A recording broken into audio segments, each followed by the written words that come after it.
Let's start with the overview and discuss the big picture of the end of year 2 submission.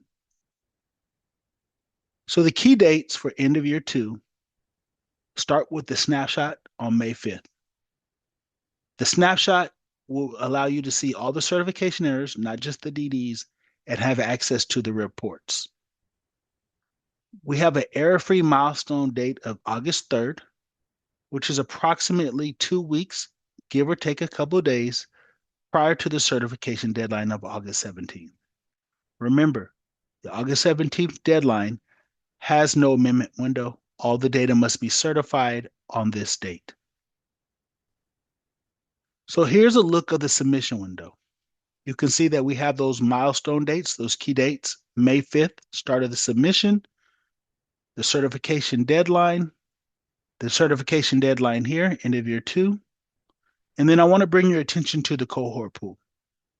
Those districts that have grades 9 through 12 will have to look and review their cohort data, which is not part of the end of year 2 submission. They have the same date because often they are the same collection of students. So be mindful of that. Also, you can see all the concurrent work. Currently, as we record, we're in this period. We're between the end of the fall 2 deadline and before the submission window that starts. This is a good time to get started on your submission, submit test files, resolve data discrepancies, along with making sure that you're getting your student data in CALPADS for testing, identifying students eligible for sunbucks, things of that nature. Okay, so a summary of the data that's going to be collected for end of year 2 is the data collections are course completion, CTE, work-based learning, and one-year grads. End of year 2 will provide course section completer counts by state course code. It will provide counts of CTE participants completers. It provides counts of students who completed work-based learning programs and counts of students who graduated during the academic year. This is the one-year grad and completers count.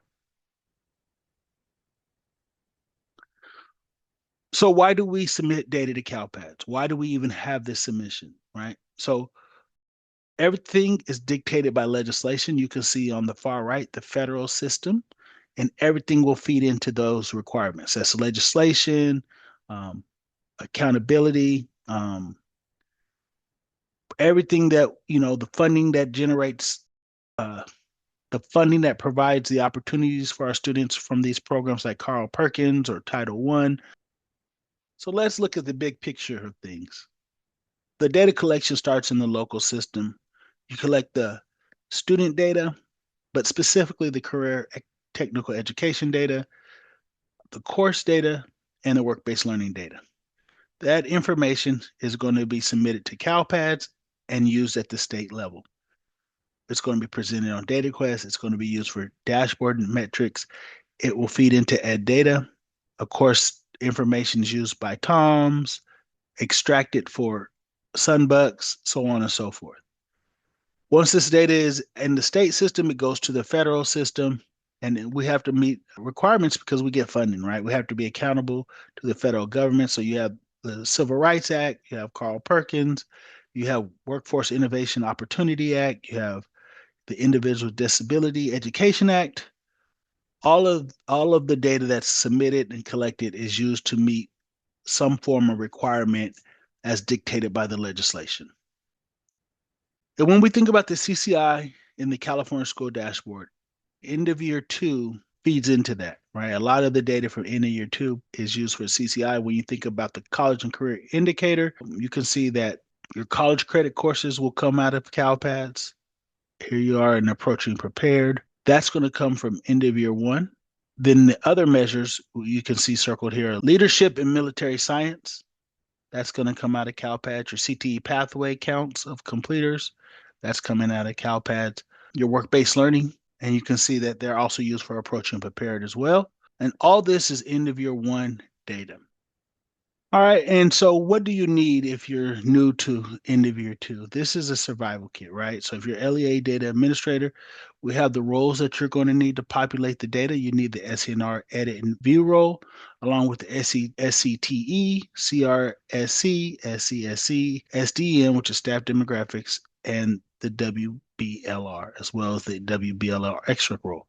And then you need the end of year reports role. So anyone that is submitting or reviewing the data, consider the roles they need to have access. Then the reference documentation. The CALPADS User Manual is the best resource, which we will review. Then the code set, file specifications, and data guide valid code combos are all on the system documentation page, which I'll point to. So here are the resources, and I'm going to bring them in front of you.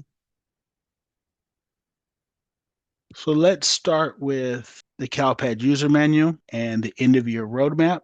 And while we're going to review the roadmap, I just want to point out that if you're new to CalPads, start with the user menu. There's a search function. Any question you have, you can find. Type in your search. There's a list of topics that have end of year, and you select them. Just don't press enter here. It'll go away. Once it brings up the list, just select what you want. The more specific you are in your search, the better it will work. Okay, so here's the reporting roadmap. And any manner of information related to end of year can be found here. You have your calendar, suggested milestones, which we'll review, recent flash messages, messages from the CDE. I'm looking for something specific. So here you see a list of files submitted for end of year. Right, this happens to be end of year one. We need end of year two. So let's find it. So here you see end of year two submission, and here are the files submitted for end of year two. So if you're new, you want to get started here. This is what you would reference, the end of year roadmap. And there's a checklist included in the roadmap. Now, for end of year two, it's maybe not straightforward because the checklist is included for all of end of year. So you want to download this checklist. It's an Excel spreadsheet. Here it is. And then it's tabbed at the bottom. And you want to go to the checklist. Notice it says end of year preparation. That's relevant to end of year two, but it says end of year one. So you have to scroll through the document until you get to end of year two. And I'll try to increase the size just a bit. And here are all the tasks you need to complete end of year two. So just review this checklist. It's a great tool. You can identify the date and who is responsible, right? Identify who's responsible, the date completed. You can add columns. You can identify the milestone, the target date, anything else that you feel would help you. It makes a great project management tool, this does. So I wanted to point everyone to that.